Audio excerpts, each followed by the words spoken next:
Wow. And we're going to go in 3, 2, 1, and... Hi, everybody. Welcome back to G3. We're on show episode number 10. I got on my two hands, and welcome back. We're women who live, work, tech, and sometimes talk tech, sometimes talk other stuff. So we're having fun here. I'd like to introduce to you my co-host today. Up on my upper left here is lovely Rebecca Woodcock. Hi, Rebecca. Good morning. How are you? I'm doing good. Thank you. Great. And over here, my lovely lady in blue sunglasses, Hallie Hey. C. Tucker. Hi, Hallie. She is. Cheers. And She I love is from Boston. Boston. Yes. Hallie from Boston. Yeah. Do they say Pocket Boston? If I care. They don't say Boston, though, right? Boston. Boston. B-A-H. There we Yeah. go. Right. I can never do that accent. I'm not really a Bostonian either. Sorry. Okay. And in my lower quadrant over here on our little Brady Bunch screen is Mary Hodder. Hi, Mary. Hello.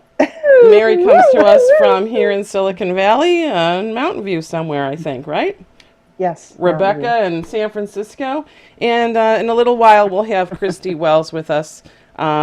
She's in a meeting. And like I like to say, my ladies are busy. They're busy ladies. So My lady. I don't know. This week, I don't know. I kind of felt like not a whole lot was going on. And my co-hosts on our back chat were like, oh, so much is going on. Really? Okay, good. You're going to talk. So one thing I did notice was that something's going on in Marvel Comics. And I thought Hallie might be sort of interested in this because we're talking diversity now. Marvel has announced that, well, two things. They announced two things, actually.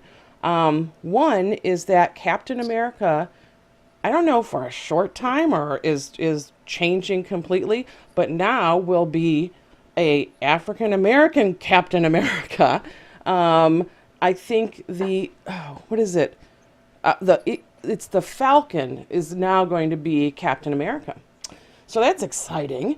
And the other announcement they made is that Thor is going to be a woman. Wow. Thor. Oh, what? Thor. Yes, Okay. ma'am. Yes, That's ma'am. so nice. Thor. Thor. Sorry, who's Thor? Well, Is that like a Norse whoever god has I the missed? hammer or whatever that hammer I is sure hope called so. Yeah. becomes that superhero. Is he a And that blacksmith? superhero is going to be a woman. I don't know if Oh, that's okay. temporary or I don't know what, but it's a change and it looks like Marvel is getting into wanting to show some diversity in their bench. No, wait. Is this like a transgender person? Like I get, but like a trans race person? I'm kind of confused. Like what is that?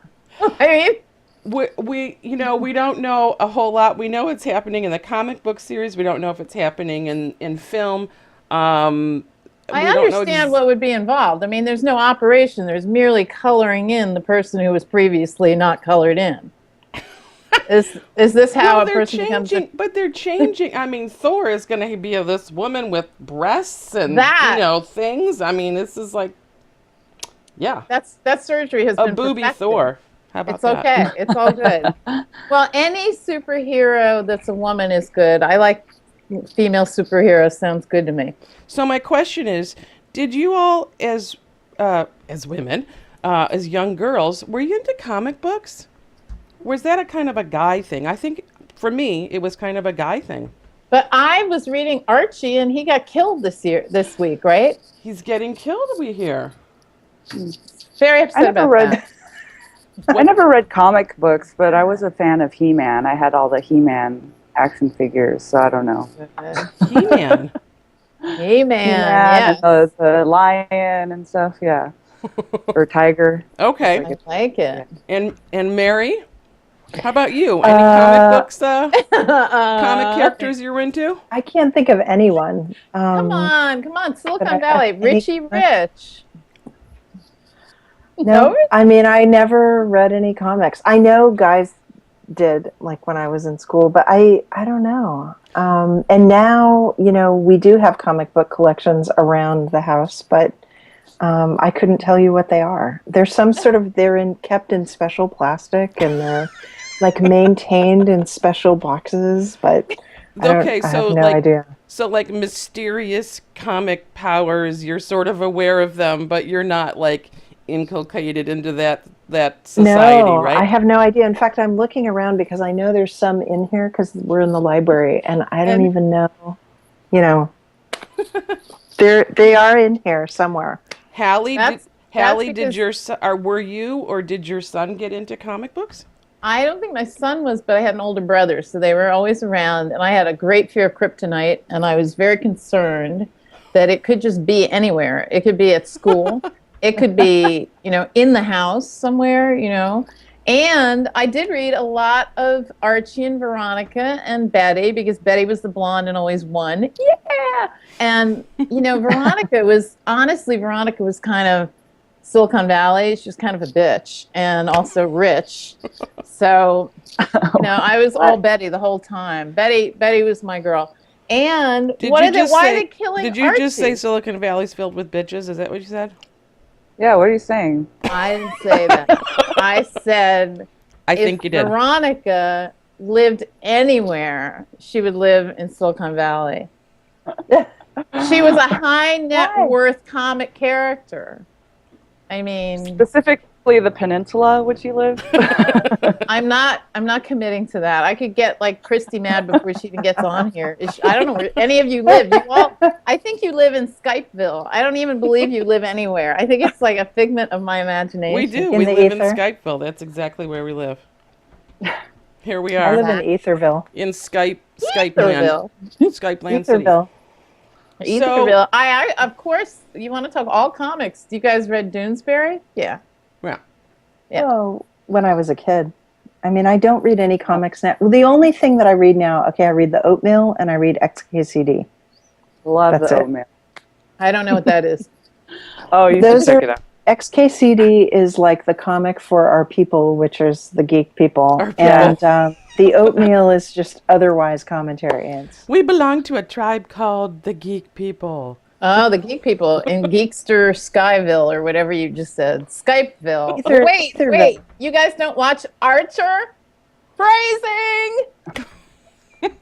You don't watch Archer? I keep, you know Arthur. what? I'm I don't even know what that is. Archer. Archer. Rebecca knows. Rebecca, you watch it? No. Oh my I don't know what you're God. talking about. Okay. Well, first of all, there's What a is lot it? of Archer on my Twitter feed this week. It's an insanely funny show that is about a real, like a guy who's the worst 007 person in the world. It's drawn, it's animated kind of, and he's always screwing up, and his mother runs the spy agency, and she's like, you want to talk like a bitch. Oh my God. And they have all these like hilarious, you have to watch, it's hilarious, sort of catchphrases that you start when you watch, you keep saying. They have a lot of it. You'll love this part. Like they went to do something on the Mexican border and like get after terrorists and like round them up or something. Half the show's in Spanish. And then they go to Paris and they do something in French. It's all in French. They don't translate. It's like hilarious. And the woman who's the older lady who's always dressed like in Chanel and has like the bob in gray. She's the mom of Sterling Archer. She's the woman who played on Arrested Development, the mom. Did you guys ever see Arrested Oh, Development? yeah. Loved her. She's hilarious. awesome. It's very funny. But we need to speak So, of serious Judy things. Greer. Judy Greer is her name. I Yes. just looked this up on Wikipedia. So apparently it's an animated series on FX. And it's been on for 4 years, 4.5 years. Seriously. Never heard of it. It's Wow, Mary, yeah. really, Either. Mary, can you You- bring guys your head have- up a little bit so it's more like Yes, sorry. there we go. Thank you. I You don't want to will- put the you title will under love it. you and cut your nose off or Oh, something. okay. All right. You'll love it. So Sorry. I also had an interesting experience. Maybe you've all had this experience already this week, but I had a toothache and I went to the dentist, and I was figuring I was going to argue with him about like, okay, let's just fill the tooth again. Let's go on. Let's get on with this. And he says, I think we need to just pull this tooth. And I was like, what? Ah! Um, well, it was my wisdom tooth. Okay, so I have all my Even wisdom mine. teeth, Yeah. and this tooth had already, it had already a cavity in it, and he was like, "Well, we're gonna have to do like a root canal and a crown. You don't want to do all that." And I go, "Yeah, you're probably right. I really don't want to do all that." So I had to give up my wisdom tooth. Uh-oh. Harumph. Okay, so I've complained enough. So do y'all have your wisdom That's teeth? painful. You don't have wisdom teeth, do I you? have all my wisdom teeth. And I have, because my jaw is large, I mean, they're all straight, like up and straight down. And my dentist, I've had two over the last, 20 years, and they've all tried to convince me to get rid of my wisdom teeth Yeah. because I just think it's a thing they do, right? They're Yeah. like, wisdom teeth gone, no matter what the circumstances are. It's but then like I say, well, circumcision. The doctors all want to go. yeah, they all want to do it, snip, snip. And so, Not all of them. so I've always kind of pushed back, and I've been like, well, why is there a problem? And they say, too. well, not really. And I'm like, you know what? I don't really feel like I need to do that, so I'm Me not going too. to do That's it. exactly how I But mean. wait, I'm didn't you 50. I guys- kept all of my wisdom teeth, but I've been fighting with dentists. This is what I mean. All my life. No, I want to keep them, but after I started having a problem with this one, it didn't make a whole lot of sense to like, Right. do major Drive yourself stuff with it crazy. anymore. So I thought everybody had them yanked out. I had mine yanked out at 21. All of them were gone. I think that's the Yeah, deal. mine are I gone, think every too. dentist Yeah. in dentistry school is told, like, hey, get everyone's teeth out, everyone's and wisdom I- teeth. I have a It's a really cash big cow. mouth. So I don't know why with such a big mouth they insisted. And I can put my whole fist in my mouth. please don't. My God, I Allie. won't. Jesus. It's a bar trick. Okay, Christy. Yay! Christy joins us as Hallie was putting her fist in her mouth. We Yeah. don't even want to talk about that. That's a party trick. Yeah. Do tell. Yeah. So hello, Christy. How are you? Hi, ladies. I'm doing well. Thank you. How are you all doing? We're plus. doing good. We just discussed the fact that Marvel Comics is getting into some diversity by making Thor a woman, and adding, I guess, Black Captain America. So it's exciting time for Marvel Comics. So that just catches you up on our news so far. You missed some really And also the important fact stuff. I was complaining that I got a wisdom tooth pulled this week. I desperately tried to keep them all my life. So anyway, so back to our tech news. What's going on, ladies? Microsoft is laying off people. Microsoft. Today, apparently. Yeah. Apparently, they reserved conference rooms all over the company, too. And that was all the announcement that I could find on it this morning was that they admitted that HR had admitted that they had to reserve conference rooms everywhere and that it was going to be more than the 2007 layoff, which was, I think, was 5,400 people. So, So are a you lot. I saw like reserving- No, this is- 18,000, correct? Yeah, Was it? this is gonna be reserving 18,000. conference rooms is code for we're firing a lot of people and we need the rooms Yeah. to fire people in? Yeah. And if there's more rooms reserved that are taken away from other meetings, then that's a signal that this is going to be big. Goodness. Right. So what's the toll? 18,000. 18,000, but a 18,000. big bunch, my understanding is a big bunch are they bought Nokia, and my husband had worked at Nokia. He would have been a lucky person to be fired both by Nokia and by Microsoft if he'd stayed, but luckily he didn't. So Nokia, it's like the walking wounded after the Civil War that walk back to the North and are like, hey, what do we do? So, I mean, I think that they kind of knew that was going to happen. It wasn't looking good Well, for that's them. still So, speculation, right? I mean, that's... no, I think that's they announced just it. a- I read that, but I read it, but I thought it was... yeah. I don't know. I thought it was speculation at this point. I could be wrong. I'm happy to be wrong. You know, I don't But- think they're going to announce something like that until they actually talk to each individual employees, which apparently what I did read in the announcement is that they'll do it over the next 6 months. So it's going to be like during the next 6 months they'll be laying these people off. At least the first 30. Rebecca, I have a question. When do you remember an announcement at all of Microsoft firing people? Because actually, I don't remember many announcements. So I'm not. It's not a trick question. I'm just saying. Well, I've heard so many firings of so many people, and I don't remember. Is that my thing's running away? I don't remember that being common. I don't think that's. You mean you don't I remember wonder. Microsoft firing people en masse? Not nearly or- as much as everybody else. I've heard a million Well- other firing stories. Am I missing all the Microsoft ones? Because Can we so get this boring? straight? There's- Has there's this two happened, or things, is this though. speculation?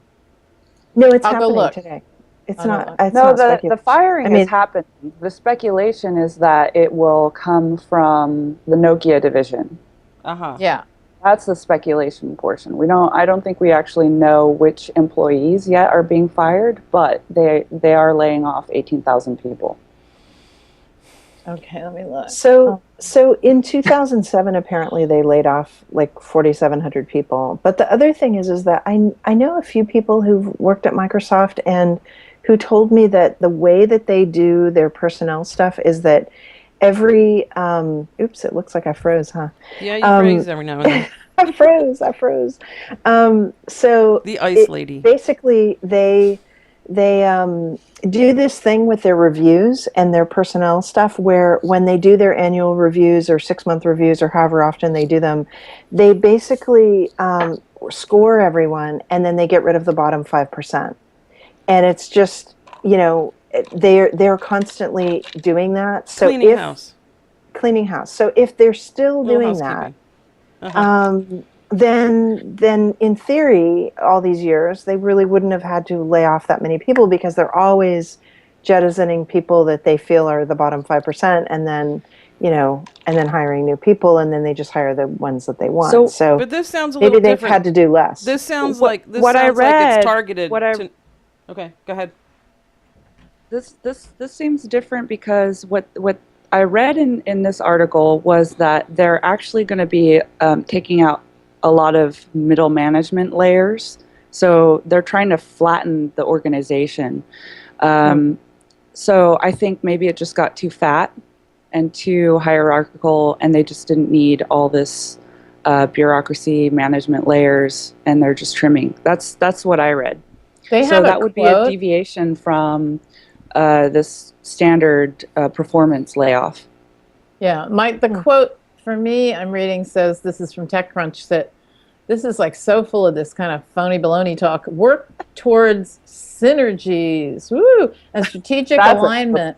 Strategic alignment on Nokia devices and services is expected to account for 12,500 jobs, says some guy named Nadella. It sounds like Nutella. Who is that guy? So 2/3 of the layoffs will be delicious, by the way. Nokia based, and then the other third new- sounds like it's just standard Microsoft. But I mean, it's a pretty So- thick organization if you think of how many employees work for them. So I mean, but still 18,000 is pretty hefty. Satya Nadella That's a is lot of the people new out there. CEO. I know, That's I who he was is. kidding. You know I was kidding. Okay. Mary, do you remember we went to a meeting there once? We actually got invited, like they invited 3 women and a whole bunch of men to talk about 50 guys. Token 3. Yeah, and Nice. you know what we Yes. did? We Well, that decided was we would- after remember we had- so that was the second meeting. So they were called Search Champs. We were Yeah. called Search Champs. And it was the second meeting that they'd had where they invited in 50 or so people. And the interesting thing is that on the first one they had, I think, one woman, and it was Liz Lawley. Yes. And she basically totally railed on them for inviting, Right. 49 guys approximately and one woman. And so the next time, the second one, they managed to have 3 women. Actually, I think there might have been 5. I was Because it was there. You Annalee invited Newitz, me. you, Yeah. me, Liz, But- and I think but there was one Mary, other you're woman. forgetting the best part. The best part. We decided to act just like guys at a meeting, and I made a list because this is what my theorizing of what guys do at this kind of meeting. That we made a list of who we'd like to sleep with, because I think when they have In these It was kind of meetings, raunchier Oh than my that. it was God. so much fun, It was and we far raunchier. Was than there that. anyone else? we had some fun that day. And I'm like, this is was- what guys are doing. it They're was looking at the picnic. four of us deciding who they'd sleep with first and who might sleep with somebody. So let's just figure that out, because that's the calculation. There's obviously an algorithm going on. We can do that. We don't have any problem with that. Remember? Yes, I do. Oh, Anyway, so it was. Hallie you almost have did the a list? spit I was take. going to share the list. Share the list. Share the list. I Share don't the remember list. the list, but I do remember Annalee Newitz. I hope I'm not giving away too much. So Annalee had a crush on the guy who she called Brady's little bitch. So there was Brady Forrest, right? He at that time he worked at Microsoft. Okay, you and he are was up front. bad. I'm not And naming there was names. there was some guy, I don't know who he is, so he won't be embarrassed by the show. Hopefully Annalee's okay with this. Anyway, I loved the way that it was so shocking. So we had two chats. We had the chat for the room, and then we Right. had the five of us had our own chat, and this is where we discussed this. And And we so were- this it comes was across all- the chat. Brady, I was like just Brady's be- little bitch. Be was a like, man. It was like, if you're invited to the man's party, be the man. And we did that day. It was awesome. But I don't know if they knew what we were thinking about. Some guys did not make the list. I'm really not sure where to go from Any here. guys. I did not bet. make the- I think See- it's all Be the today, man. Uh-huh. I mean, we were already visualizing how to downsize the guys at Microsoft. And here's the thing: the shocking part is in no way sexual, but they all wore the same damn blue shirt. They dressed that like was really Bill. funny. And Texas. how are you supposed to get hot when they're all wearing the same friggin' outfit? What was that? Well, What is that? there is a bit of a tech uniform, isn't there? Oh my God! And At different companies Microsoft. have different Totally. uniforms, and I think they should just fire the guys that don't have the blue shirt. That would clean the ranks out of 10 people, I maybe. actually, when I was getting dressed today and trying to figure out a necklace, I put this one on, and A I plus, said, we yeah. I said, you know what? I was thinking to myself, this is not like a work necklace. This is like one of those things that people, it's like, yeah, I don't know, maybe you don't wear taking that you in a out, workplace. And I was Tina. thinking, well, why? That's so wrong. If I like it and it's not, weird or offensive or something. But, that does happen, doesn't it? Have you ever had strange things happen or people treat you differently because of what you're wearing? I mean, come on, we're women. That's a really stupid question, right? No, it's not. It's This true. is like the best non sequitur Yeah. ever. We went from the list to Tina's necklace, just like no, that. it's, like it's that. not a non sequitur. It's totally spot on, because when you Okay, and walk if you in wanna- the room, if you have the sexy necklace on, they're looking at your breasts. It's related. It's related. Yeah. And you. know, Okay, so one- there's certain one clothes you don't non-sequitur wear for again. that Hallie, reason. Hallie gets me. Okay. All right. So, ladies. So Microsoft is doing something, and we don't waiting know to the hear. full ramifications of it yet, and we don't know if it's very Nokia based yet, right? What So- could they Right. do that really It is matters? Nokia based. It's 12,000, over 12,000 Nokia people are estimated to be laid off. Let's see, 12,500 from Nokia groups, and then the rest are Microsoft. But the interesting thing to me is that, there's such a huge difference when, a little startup lays off people versus a big company. So Microsoft said it would take a charge of $1.1 to $1.6 billion to cover the severance. And there's some other startup that just laid off people this week, like 400 people. So like a food startup or something.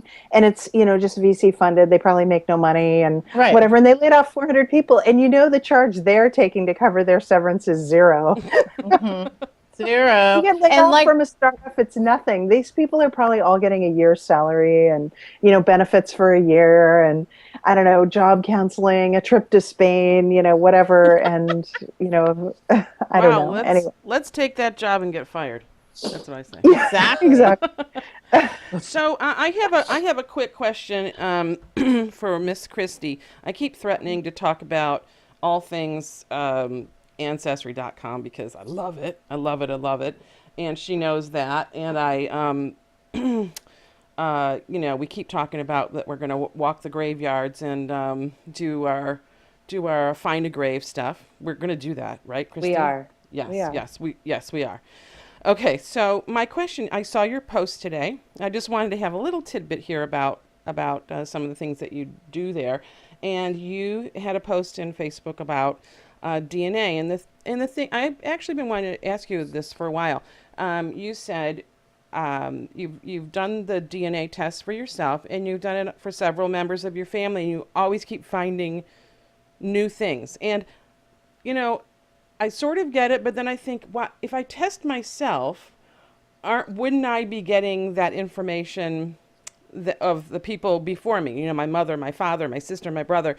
So explain a little bit why you keep getting more information the more family members you test with DNA. And before you answer that question, have I made myself clear? Does everyone know what we're talking about? No. Sort of DNA testing, Ancestry.com. No. Totally No foreign idea. to you. Well, Okay, is Christy, it give us DNA the- testing I'm familiar with, but I don't know what Ancestry is doing. So I would love to Christy, hear about give us that. a little primer here, so that the question isn't so obtuse, and then answer, please. Sure. So, genetic genealogy is an up and coming industry, I will say. You'll see a lot of companies starting to get into it. And Ancestry is, I think, doing an amazing job. Yes, I work for the company, but I was a customer long before I did. And what we're doing is taking the saliva from individuals and processing it against certain markers. We have over 700,000 markers of DNA that we track. That's saliva. Isn't that saliva? Yes. Saliva, yes, but it's more of a that, not a Ah. swab. See, it was an important point. I think, yes, my isn't employer's it gonna be like so proud with that visual? spit, click, Spit test. shake, something like Yes. that? Spit, Right. With the click, kit? shake, and then send. But Right. what we do, so we collect saliva from individuals, and then we match it against 700,000 markers at our DNA lab. And what we do is we start to find genetic matches to people that have common ancestors with one another. So some companies do it for health. We're actually focused on the ancestral line. So say Tina took a test and I took a test, the Ancestry DNA would actually be able to correlate those samples to find out if we're actually third or fourth cousins. And then if so, try to find those items inside of these family trees to start helping us find those connections with one another. And so it's really exciting. It's, I think the industry has a lot of work to do to just socialize this idea, because there's, Yeah. you're giving your DNA to a company. I think Ancestry's, we're $1 billion a year company, so it's, sorry, not $1 billion a year. We are a $1 billion company. But I think that we have the potential of really just connecting people from around the world and helping you find these stories. And, kind of tying it back to Tina's original question, the importance of testing more than one person in your family is that I get only 50% of my DNA from my dad and 50% from my mom, same as they got 50% from their dad and their mom. And so, by the time that DNA strain got to me, I may or may not have inherited anything from my grandmother or my great-grandmother. I might have gotten more from my great-grandfather or my grandfather. So for me, it's been eye-opening that I got myself tested first. It was a natural, since I was working for the company, and then ended up going out and getting my parents. And while there's some similarities with regards to our ethnicity, because the DNA test does show you your ethnic background as well as start connecting you to people within our system. And the thing that was interesting is there's some people that are showing up as connections for my father, but didn't actually show up as connections for myself. And some of the ethnicity of my mom, like she was heavier on the Irish side than I was. My dad was heavier on the British side than I was. And so this is all just becoming your genetic makeup. And so I think it's sexy because it's how technology is actually helping people come together. And we're showing there's a lot more commonalities between people, and we're not as different from one another as a lot of people think. I might have very white skin. I'd like to thank my Irish ancestors for that. But the same thing, my sister actually tans exceptionally well. And so the next step is to actually get her to get the DNA test done to see where her ethnicity breakdowns are, because she might have inherited more of the, Spanish or the African, if we have some of that in our DNA as well. Joy So I is think not that- tested? You haven't She has not been Joy? tested yet. No, Sister Joy has not been tested, nor has my sister April been tested either. So I started with my parents, and then I got my maternal grandmother. She's the only living grandparent that I have. Unfortunately, I don't have any other great-grandparents alive. So now what I'm starting to do is look at my aunts and my uncles, because again, they would have inherited different DNA from my grandparents than my father would have. And so now we start looking at just how, not just how deep you can go, but how wide you can go with DNA to just start trying to bring in all these correlations. And, there's been 350,000 people tested through Ancestry DNA so far. And the cool thing is that each time somebody new takes the test, there's a potential of you finding a new connection or a new string. And we're constantly iterating on the test, so your results will constantly change as we continue to refine it. So that's Can I DNA ask a ethnicity in a question? nutshell. Yeah, Yes, you can absolutely, ask Hallie. I just want to let Christy know that I've been sort of laying off of her on the close up because she's got a lag right now. So I don't know why, but there's a little bit of a Skype lag.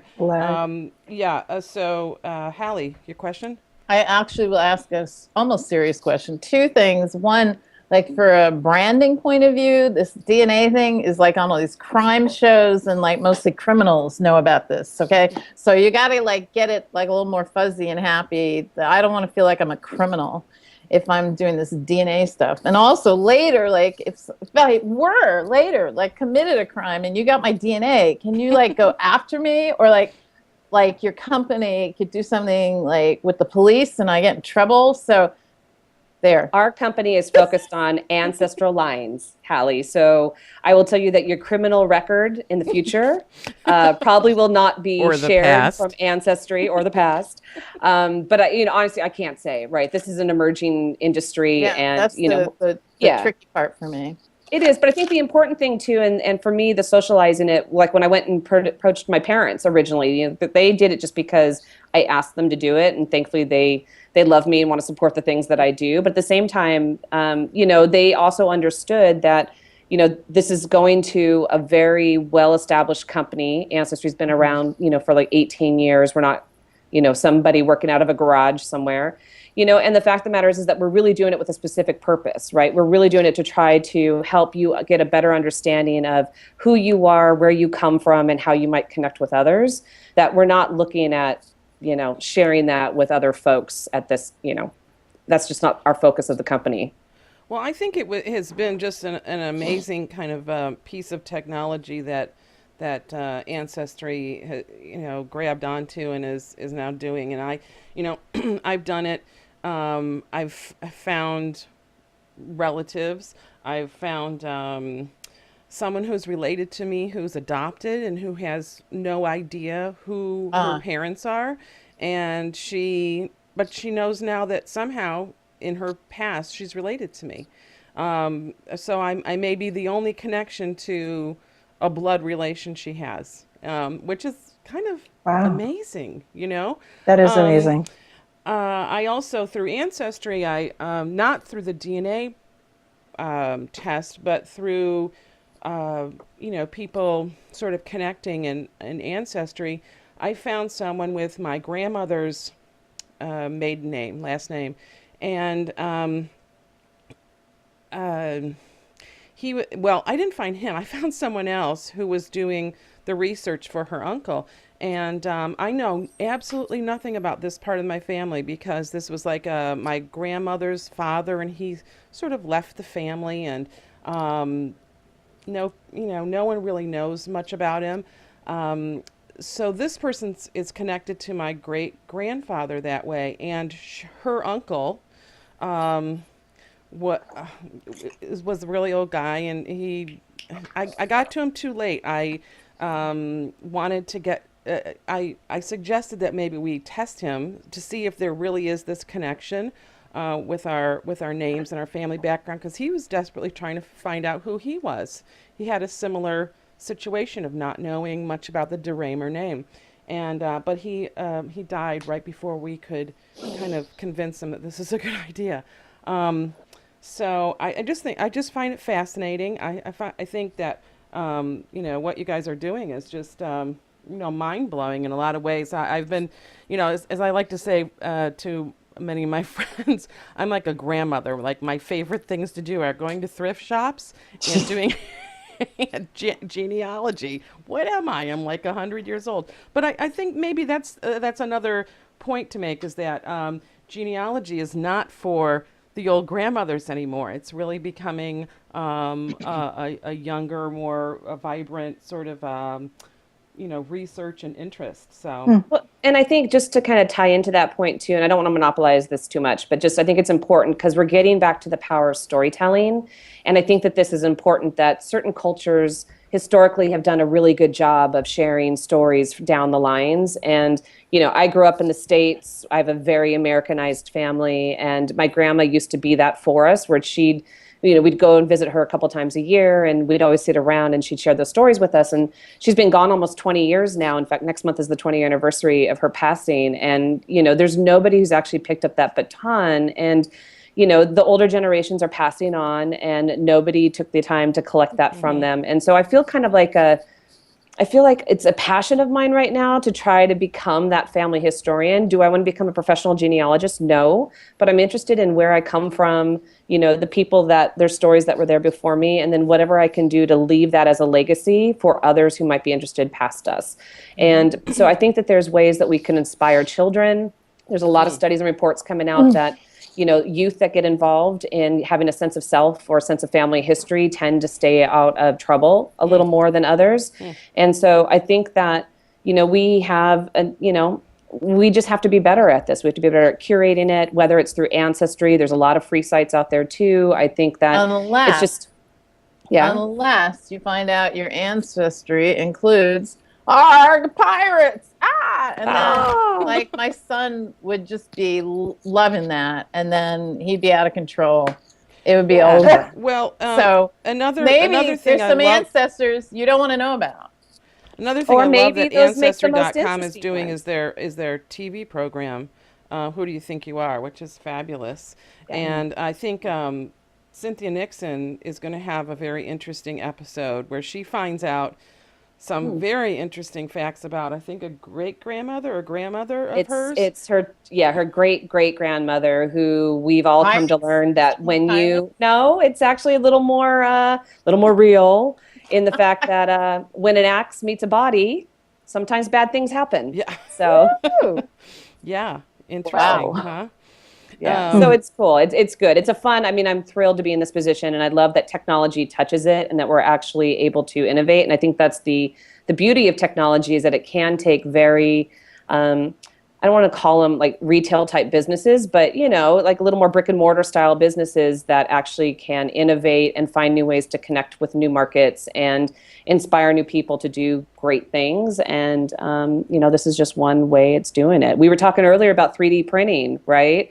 And how much 3D printing is kind of starting to shape, the tech world and some of the innovation coming out of that.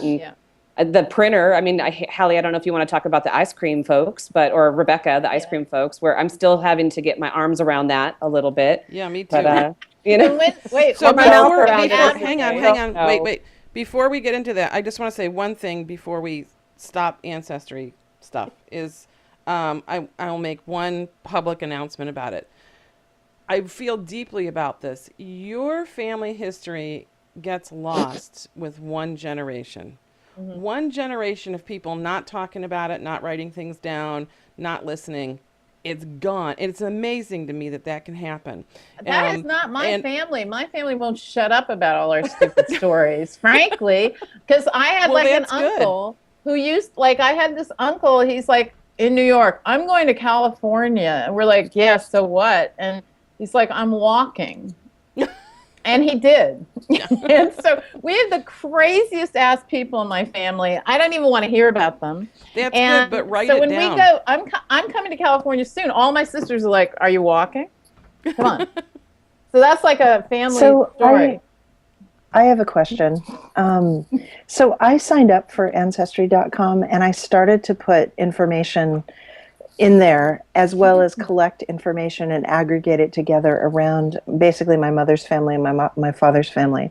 So when I was maybe like 7 or 8 years old, my parents both got on this genealogy kick, and they went to the Mormons in Utah, and they went to Europe, and they gathered all this information, right? And my father traced our family back, I think, to the 1100s, and my mother to, I don't know, Good Lord. 1500, something like that. And they're thorough. What can I say? And so, anyway, I started on Ancestry to put some information in and kind of look for people who have, and then there's a break. There's a break when, particularly my mother's family came to the U.S. There was one break because her family was from Jewish origin and it was not cool to be Jewish, so it was just all swept under the rug. And then in my father's family, there was a break because there was a lot of family drama in England. My father's father was supposed to, and his father was supposed to inherit everything, this massive fortune and properties all over, and the Hodder Stone Quarry in southern England, which has cut all the stone for everything in England from Westminster Abbey to St. Paul's Cathedral and blah, blah, blah. And it still exists, but basically the oldest son has to go off and do military duty. He did that. He was in South Africa on some ship in 1900 or so, and the next kid down in the 13 kids convinced the dying deathbed father to sign everything over to him. And then he lost it all in 6 years, and then he and his wife committed suicide, and their three children lived that's on bad. for 100 years of guilt. And anyway, so there was a break because when the American Hodders came here, they just left it all behind. It was ugly. They didn't want to deal with it, so they just, it didn't exist. And so anyway, so the point that I'm making is that I got to a point on Ancestry where I realized that this information was so revealing and that a company had it that basically, I didn't know what they were going to do with the information or who they were going to give it to. I didn't know how private it was. I couldn't tell in the interface. And the privacy policy was just your standard TOU privacy policy, which says, hey, you're giving us all your data, and while you own a copy of your data, so do we, and it's all very messy, and, possession is 9/10 of the law. And it started freaking me out because I realized that if somebody wanted to come after me or other members of our family and use information against us, here was all the information. Here was all the data. And it was weird. And so I stopped, and I get these email all the time from Ancestry, and I don't even click on the email. I just delete them because I don't even want this trail that I've been loading the email, because of course the pixels are tracked in the HTML email. It was just weird. And I, it's like, I want to do it. I want to document all this stuff and make it available to all of my relatives in Connecticut, the Blahas, and then the Hodders in England and here. Because of these two breaks that happened for 60 and 100 years between each of the two families. But at the same time, I am totally freaked out by the whole thing that basically that I can aggregate information that basically is simply not online at this point, and make it possible for somebody to come after me. And then you could say, well, what do you have to hide? Well, you know what? I do work in privacy and personal data control, and frankly, everyone I've heard who's built a privacy and personal data control technology has had the FBI and NSA come after them, like right away, like not a long time later, like within months of starting to build something. And it's like, so I do feel like just because of the work that I do, that someone can come and, that we know that information is used against people. We know congressmen have resigned because the NSA just said, hey, stop poking around in that hearing. And then boom, they just resign and they're just gone and no one ever hears from them again. We know, that when the CIA gets upset with people that, 5 years later, they just die in a mysterious car wreck. But I have a isn't friend it- whose father's in the CIA, and he's I don't- told me that that's how they get rid of people. And it's like, I get that's very extreme, but I'm just saying that, it may be paranoia, but it's not unfounded. In other words, that people use things against people. And I look at the whole thing and I just think, I don't want to add to that. I don't want to add to the information that someone could use against me if I build a phone that doesn't collect personal data and the NSA is pissed. Yeah. Because that's what I want to do. Or I am working on a system that, that encrypts data, that doesn't allow the government to get that data. And they're mad. And so they have to come after me personally. So I fear that. I fear that you'll get some subpoena request and they'll get all my information, they'll come after me. And I don't know what to do about that. I don't know how to collect my information in an online way, but keep it private or only give it to the people that I want to see it, which would be family members. Well, I mean, I think you bring up some amazing points on that too, Mary, and I'm not going to profess that I know all the inner workings of our back end. And, I do know that it's secure. I do know that it's on Ancestry, it doesn't go anywhere. What I will say too, that there's ways that you can make your trees private. So at least it contains it from public view. Again, it doesn't prevent the NSA coming and knocking on the door and how we would respond to that. And I can't speak to that because I'm not in the legal department. So I don't actually know, and I wouldn't even begin to guess. But there are other things. We have a family tree maker, product as well that is wholly offline, that is full trees and reports and things. You can build your family history in that and choose to keep it offline, but you could still email people reports and branches to share with them. But yeah, I mean, anything we put online, I think is available for anybody to possibly have access to. But again, it's not an area of expertise for mine. And I just, I get it. I totally understand your concerns, especially in the field that you come in. I am also very careful of the things I put on Facebook, right? Because it's like, I know anybody can use that at one day, or the things that I tweet out, or the photos I put up on Instagram. I think we're in this day and age that we just have to understand anything that does go online can be accessible to anyone at any time, whether it's the NSA or some 16-year-old hacker in New Jersey who decides to, tap into, the DMV database one day. So, there's concerns everybody should have. I think there's some precautions people can take. And then it's just us trying to be the best, company we possibly can be with regards to those standards that we're utilizing.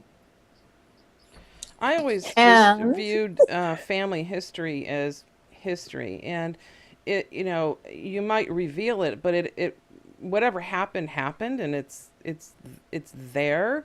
Maybe it takes gathering of the information. Maybe it takes aggregating it to make it more there.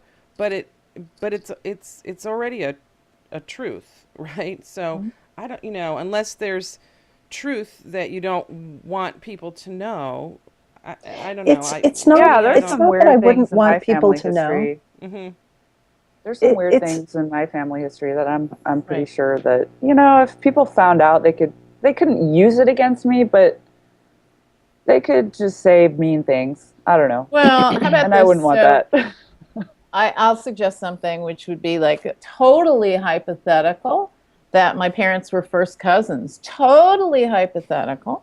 And so some insurance company might have that data, and I'm putting through claims for whatever, or my kids are for mental health or whatever. And they can go, oh, well, hey, lots of prejudices and crazy stuff around your family tree. It is data that could be vulnerable, or who knows what, since more and more all we do is find out crazy stuff people are doing with our crazy data, and big data crunchers are doing all sorts of stuff with our buying habits and everything else. And your family tree is an issue for many people. So there is it's some a little research. touchy.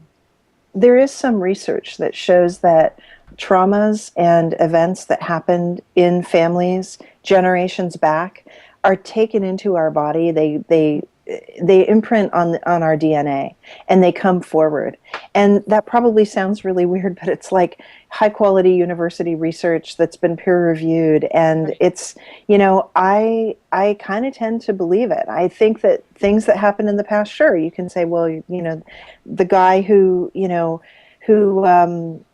took the fortune away from my grandfather, who cares? That was 3 generations back. It doesn't matter. It's not that important, but when I met his grandson, he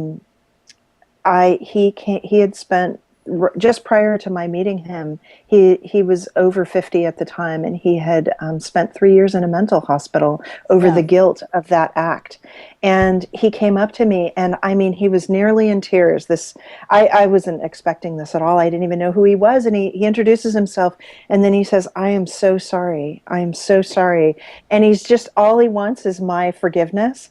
and I was like, really, it's okay, you know. I mean, it's not a problem. But I mean, this is a fortune that would have been in the billions, you know, today. I mean, Yep. and he walks around with this imprinted in his body, the guilt of this whole thing. And you know, because of the break where my family came here, we let it go. We weren't worried about it, and it's not a problem for us. But I mean, it's so there's elements like that, and then of course there's the DNA testing, which I also worry about, and I never did because, you know, I'm friends with the founders of 23andMe. I went to their spit party, you know, before they even launched, and they were like, here, you can do this for this giant discounted price. And I was just like, you know, I fear at the same time I was doing research on insurance companies who were making announcements and press releases talking about how they were going to take DNA research and make decisions about people's health. They were taking Facebook information, friends of friends. If your friends drank a lot, they were making decisions about you, that you the cost are of the same. premium. And it's a freaky thing because people take is. data and they make decisions and you don't even know that they've done it. So it kind of freaked me out knowing that companies were doing this. So I wasn't willing to do the DNA testing because of that, even though it was a big fad and everyone I knew was doing it and we all had early access. And I didn't want to do it, you know, because of those fears. And I don't think it's really played out fully yet. I think in 20 years, we will probably start to learn what really happened with this data because we don't have insight into the decisions that are being made about us. Mm-hmm.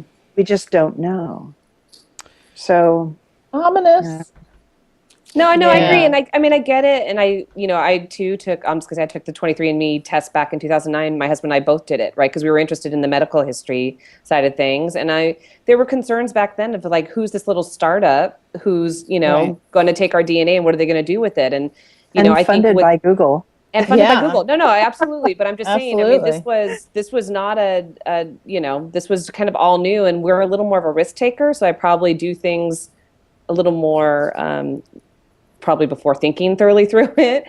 But at the same time, I guess it all comes down to intent as well. And yes, you're right. If anything's online, even if I'm making judgments about people sitting across the table from me at a restaurant or sitting at the library, right? So I just think that the amount of data that's accessible makes it easier to grab and in larger amounts. But I think, people can assess our lifestyles and what we do and how we treat our bodies and, how we treat others just by knowing us either individually or what our online persona happens to be. So go ahead. The difference is that the information is asymmetric, right? Like like it gets put into one database, it gets copied to the next, copied to the next, copied to the next. And all of a sudden my insurance company is making decisions about me because somehow they got a hold of some data somewhere. Whereas if I'm sitting across from someone in a restaurant, they can see me, I can see them. And in effect, we have notice with each other that we may be making decisions about each other. You can read each other's faces. There's conversation. If somebody storms out in a huff, you know about it. But if somebody turns off your insurance, and your life insurance, and you don't really know why, it's just you got a letter. You have no idea what happened. That's the effective storming out in a huff by an insurance company, but you don't know why and you don't know what happened. Right. And so it's a very weird. So what do we do, Mary? Do we keep ourselves completely off the net then? Do we just like erase? No. I mean, I used to date a guy years ago that has no social profile. I have to storm off in a huff for 1 second because I'm burning a chicken in my oven. So let me go fix it. All right. And you talk about something and then I'll be right back. Okay. But I think that's the important part is I get it. I don't keep information about myself offline. Certainly I'm very active on Facebook and, stuff happens and I write blog posts about it and I talk to people. I'm here doing this show. It's online, it's streaming, whatever. But I'm very clear and have been since 1999 when I started writing about this stuff that that there's some things that I simply don't ever want to go digital, because I don't know what's going to happen with it. And so that's my line. It's either digitized or it's not. And I just don't digitize a lot of stuff. And I totally respect and that. That's the line. The old line used to be there was private information that you could have with your friends. But I realized in 1999 that simply if you shared anything with anybody else, they could digitize it. So there's information I just simply don't share. and that's how it had to be, you know. This it kind of reminds me a little bit of when the internet was a little younger and people started making purchases on the internet. I would talk to people all the time that said, I will not give my credit card Right. to anything on the internet because God only knows what's going to happen. And I did years and years of people, oh, I'm too afraid to do that. Well, now, who the hell doesn't have your credit card? Well, and it's Like- more And I Like know gazillion that's just a nowadays. number and it's just money and it's, And it's not- it's DNA, It's I not personal understand. information. Yeah. But I think there is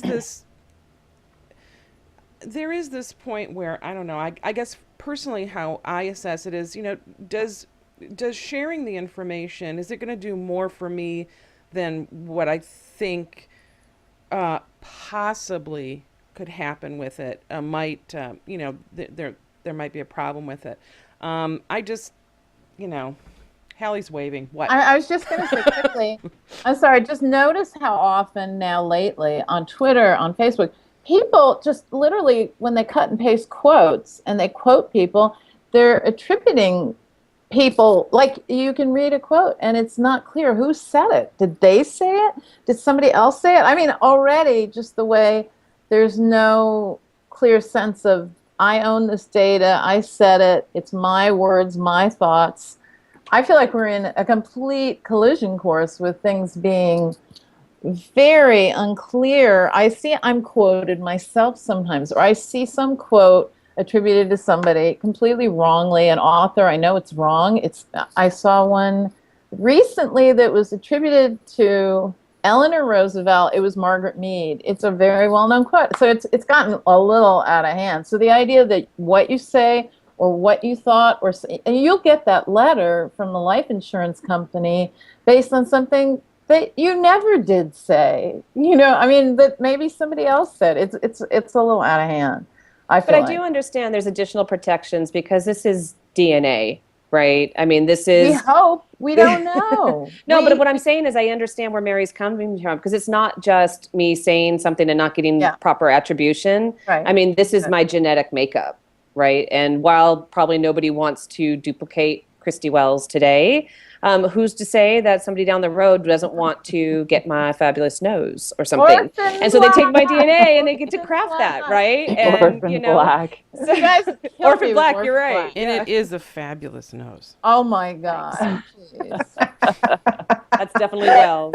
Listen, Orphan Black, was everybody mad? The Emmy Award, she isn't even nominated? What? Oh my the God, heck? that's terrible. Yeah. That was tried terrible. to talk about this last week, but I gotta go, nobody so can I watched say 2 television words? as far as I remember. Can I say 2 words about crowdfunding? Yeah, Sure. speaking of crowdfunding, I just won't speak long, but I did say I'd talk about it a little. before you start, I just want to say in the past maybe 3 weeks, I don't think I can go for about 4 hours before I hear on TV or something.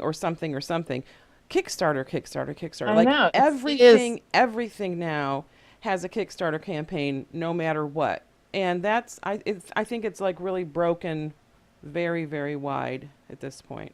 It's the numbers would support it. I dug up the numbers, and last year it grew from 2011 to 2012 data. It grew 81%.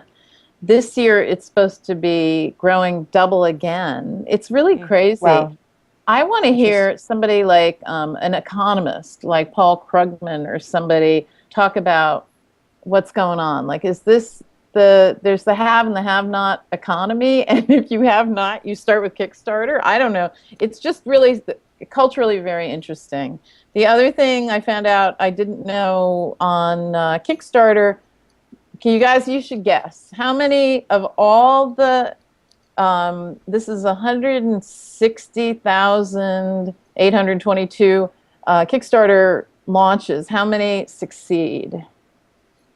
The percentage, even. How many do you think percentage succeed, idea. percentage fail? I'd say 5% 20 succeed? succeed. Well, it feels like everybody talks about it like everybody's succeeding. So It's actually 40%. 40. Wow. Interesting. And That's this a week, lot higher not than this I week, thought.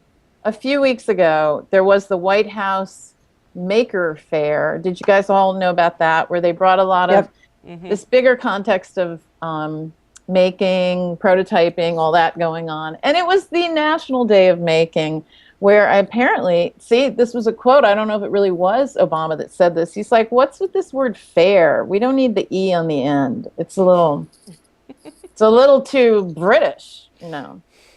So, but anyway. It's a little too OLDE. Exactly, oldie shoppy, as my son says. Let's stop I at an used to oldie my first job. I think I was 14, maybe younger even. No, I think it was about 14. Was at an ice cream store. We sold frozen yogurt and frozen custard, and it was called the Goodie Shop Oh, goody. with all those E's, Goodies. and So- it was good. Yeah. I think what is goody about crowdfunding is that it's making people do new starty-uppy innovation really fast.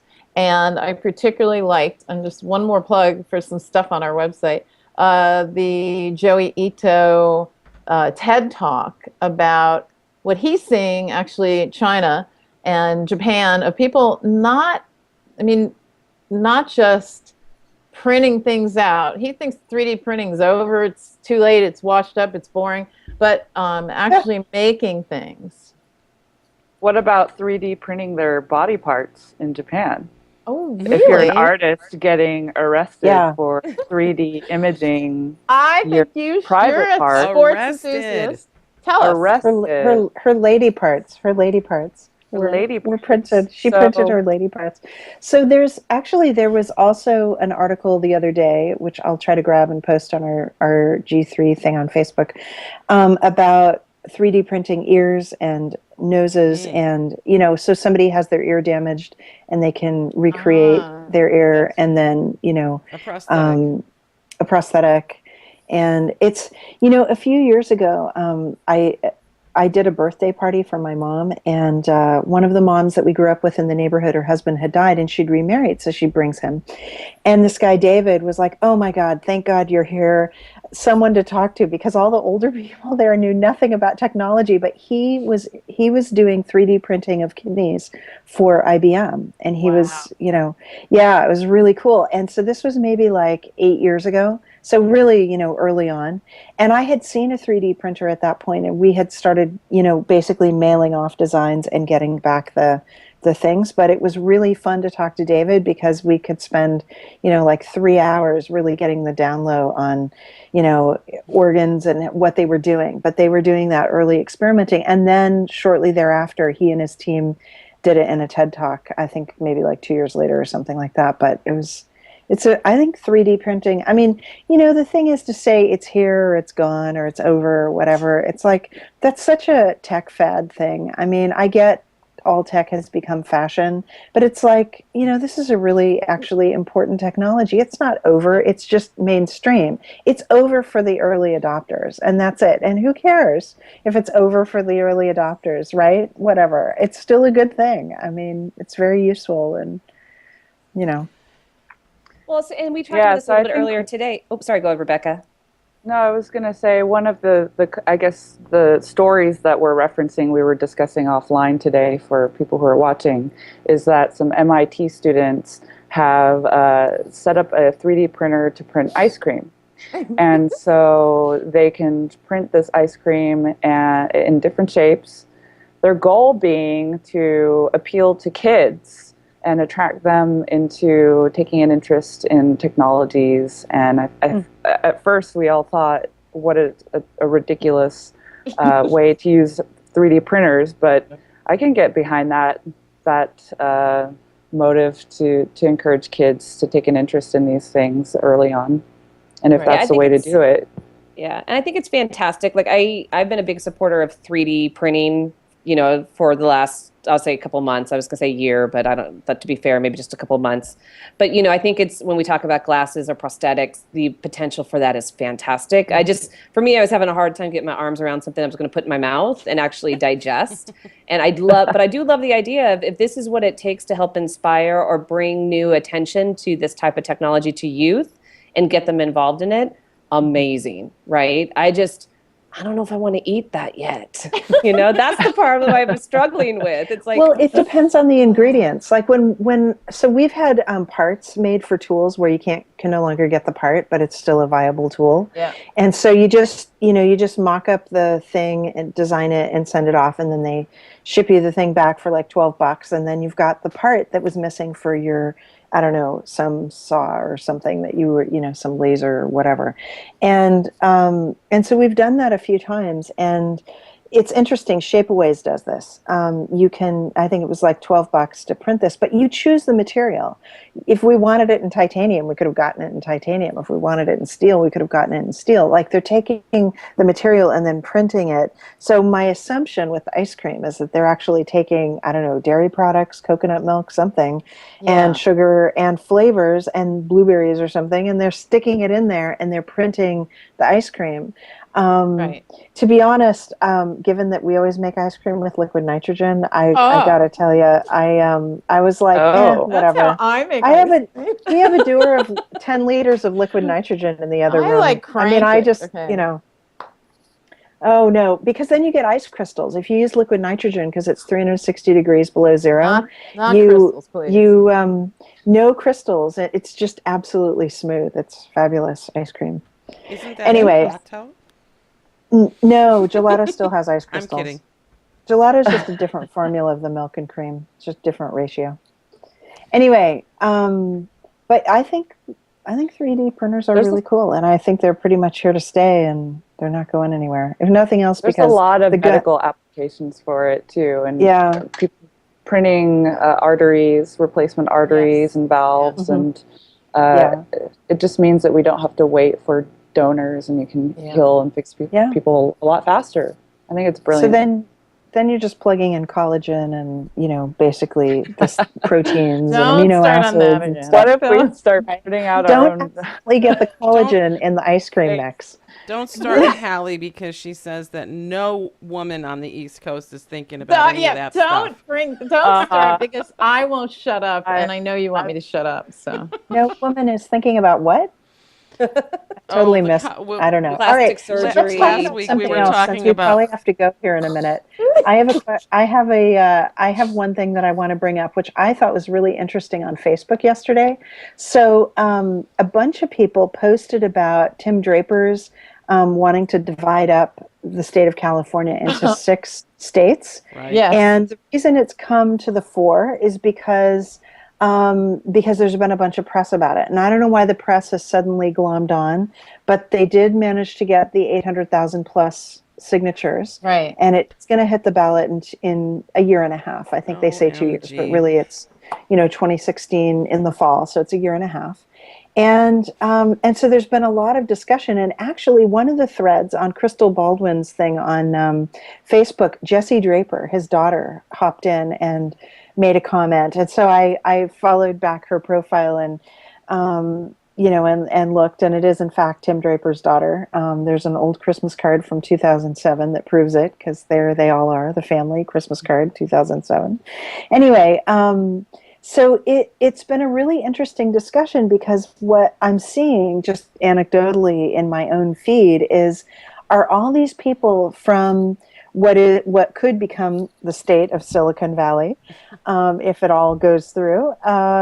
And all these people and from here to San Francisco, and San Francisco would actually be in, I think, Northern California, because it would go from, no. So San Francisco would be part of Silicon Valley, and then Marin would go over to Tahoe. So that would be in California. Anyway, all these people who are sort of Bay Area folks are very, very against it. And they're also transplants. Most of them are people who are really from somewhere else. And it's been so interesting for me as a fourth generation Californian to look at this because I've been all over the state and I have friends all over the state. Yeah. And, they, first of all, they diss the people in the north. They're like, state of Jefferson, those people are morons. I'm like, excuse me, those people self-identify as that. How rude can you get? No wonder those people want to break away from you. You're Right. big asses online towards them. And then they go off on the Central Valley people and they're like, oh, those Central California people, they're morons, Farmers. and those farmers or whatever. And then they talk about how all the money is going to stay in quote unquote Silicon Valley and West California, which I think is going to be the LA West Coast Right. or something like that. Isn't this? It seriously, has a new name. It has a new name. The new name is Billionaria. Well, maybe.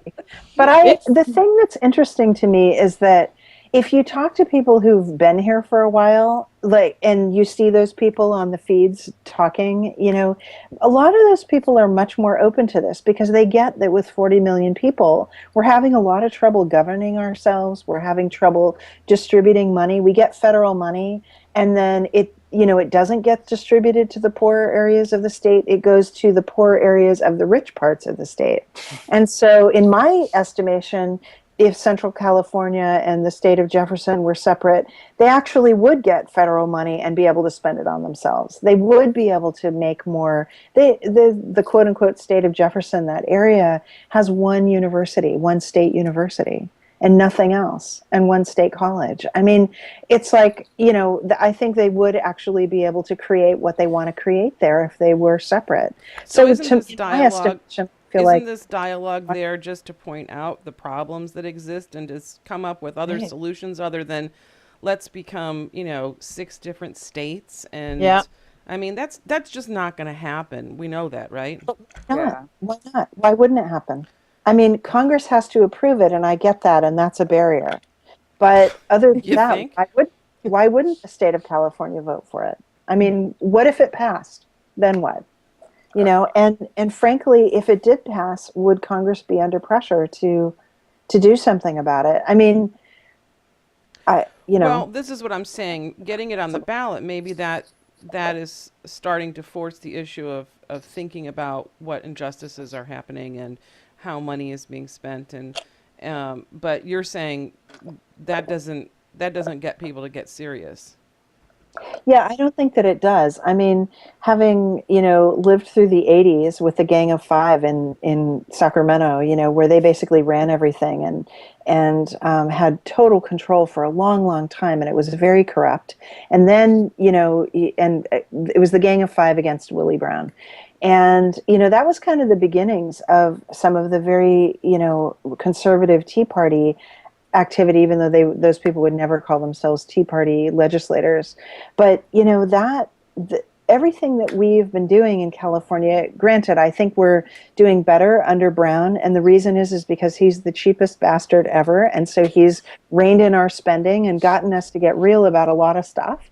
So it's nice that he's governor again because we are getting real, but he's also not necessarily tuned into maybe some of the newer challenges that we have. I love this idea. I think this is a great idea because I found out where all the entrepreneurs start and end up. The number one entrepreneurial school is Stanford. You guys can keep that. Next one is MIT and then Harvard. And all these damn MIT, Harvard people come to Boston, do great, and they could stay here. And then when you guys are like fighting, they won't go to Silicon Valley. They'll stay here. Yay! Well, but the reason they come to Silicon Valley is because they get funded by firms that are here, and the firm says you need to move. I sat next to, coincidentally, on the plane, a friend of mine who's a VC with a big fund, and basically they've got investments in Europe and the East Coast, and every single one, as he would tell me about the company, he would say, and I think they're going to move here soon. Right. And I think they're going to move here soon. This Like is what they all call. are going to move to Silicon Valley because Not anymore. The whole new Boston thing is this is the white slave trade you've heard so much about, entrepreneurial version. And so, like, you guys need to just like go over there and have a fight about California and leave us alone. That would be perfect.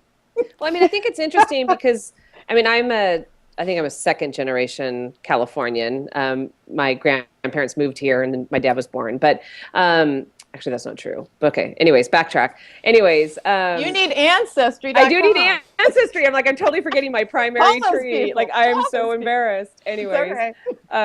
but I do think that we've had this conversation. I mean, I've born here. I've grown up here my entire life, and we've had this conversation even about splitting North California and South California. I keep saying Carolina, but it's Northern and Southern California from one another, just because of just the logistics and things like this too. And so for me, I don't know. I'm torn. I mean, part of it makes sense. The other part's like, it just feels very crazy making that I don't think it's going to solve anything. And I think we might actually drive a bigger divide between people than if we just try to embrace them and not try to be so divisive, but maybe just find ways that we can, utilize the resources better, empower people to think about one another better. I mean, years ago we had the big issue about Prop 8 and it was all a Northern California versus Southern California thing, which is fascinating. And so, you start to look at some of these issues and you definitely see there is a divide, but does that need to be a statewide divide? Do we need to implement more lines between one another, or we just need to kind of figure our own selves out and encourage that, which I know is not realistic because we're dealing with humans, but I guess that's more of my want and my desire to have us do Rebecca, that. what does Rebecca think? You're South, right? Where are you, Rebecca? I'm in San Francisco. Oh, I forget. Okay. No, it's Denise Yeah. that's in, Denise and is I lived in in LA San 10 Diego. years. My sense is you need one big earthquake to realize what a disastrous plan this is. You all need each other. Look, I mean, here's the thing. We've been fighting over North and South in California for decades, and usually it's about water supply, something Water's like that. a big one. I mean, we all live in a desert here, so quite frankly, I don't think dividing the state's going to solve our issues either. Well, it won't we fix just the need water to- things. Can't we The just water, all get the water along? contracts will stay. No. The thing is about water is that those contracts are in place, those agreements are in place. None of that will change if we have 6 states or we have 1 state. Like the same water, for example, Southern California 3 months ago took 2 years worth of water that they're contracted for, so they went ahead and took 2 years ahead of the water that they're supposed to have to Southern California in March. And it emptied a lot of cities in Northern California, like the Auburn Reservoir is essentially empty. And they did that because we're in such a severe drought that they booked ahead. They wanted it. I mean, there's no stopping them from getting that water in Southern California. The water issues, in my view, get solved because, for example, we have 72 million acre feet that we can use in California on an average year for water. And about 47 million of it is used, and the rest goes into environmental channels like the Delta and rivers and stuff like that. So out of the 47 million, 27 is ag. And a lot of ag is still flood irrigating. You fix that, you get those guys onto drip. So the average almond acre goes from 10 acre feet a year to 3. You fix our drought, our issues. I mean, households in California use 8.7 million acre feet. And a lot of people like us, we've cut our water use in half over the past 5 years. Like, how much more can we cut? Well, we could put the whole house on a gray water system where now we just have a little section of it. That's $10,000 for us to do, but we could do it, and that would cut our water use again in half. But that's not going to fix it. You got to fix it and then the other piece is industry. Industry uses the rest of that water, and so nobody's asked industry to conserve, and nobody's asked the farmers to conserve. And it's time to start going to drip irrigation and telling industry, look, Nestle, I'm sorry, get out of the state, stop taking our water and bottling it and sending it elsewhere. Like, those guys need to go. That's where you're going to save and get your water back. Okay, but dividing up the state doesn't matter. They need to go, and so do we. And so do we. I have to go. My chicken is burning. Oh, okay. Hallie either had an appointment or has an appointment with the chicken. I'm not sure, No, but I haven't. I switched my appointment a little bit to be on the show because it's the most important thing in the world. I love course, this show. yes, This yes. is my favorite show. And I'm cooking a chicken and I think I burned it. So I got to go. I'm going to go fast. Bye. Bye. Bye. bye, Hallie. Thank you. I'm Bye, pushing Hallie. a button. Watch. Bye, I'm going. Hallie. Okay. So, so Hallie has now stepped away for good because she's got a chicken burning. Um, so we'll wrap this up. See, Hallie's gone. Um, well, I don't know. Did we? It felt sort of like doom and gloom at the end of the show. I'm like feel like crying now. But I don't feel it's like it's okay. doom and gloom.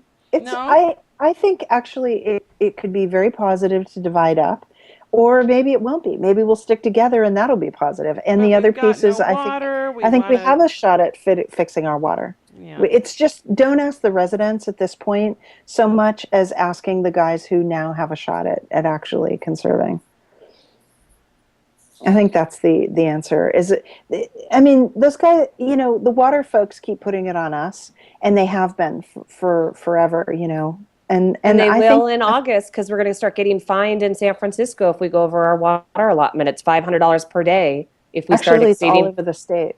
Is it all over the That's state? part of Okay, part of the reason why the water discussion came up yesterday is because yesterday and the day before the state water board, yeah, it's a $500 fine. They're not going to do it on the first offense. They're going to do it like on the third. They're going to give some warnings first, and there'll be lower fines and then ramp up to 500. But the max is $500, Yeah. and that's for very specific things. Overwatering your lawn and having it run off into the gutter, washing your car out in the street instead of going to a car wash that recycles the water. Stuff like that. It's not that hard to adhere to what they want. But I think you're right. I mean, the main issue is like, how do we get industry and ag to change? Because they're the big water users at this Well, I point. just turned my sprinklers off, my automatic sprinklers off. So I'm Good for I'm you. helping. Good for you. I hope You're I'm helping. helping. But I want to wrap this up because we've got to go. We have a little summer hiatus happening, and so we'll be back soon. It won't be long. I'd like to thank you all for making the time today to join in. Rebecca, thank you so much for being here. Thank you. Thanks, Bye. Rebecca Woodcock, San Francisco. You sent us a great picture of you kite surfing under the San Francisco Bridge. I don't think Yes. you posted it to our G3 website. Please do. I'm sure everyone would like to see this.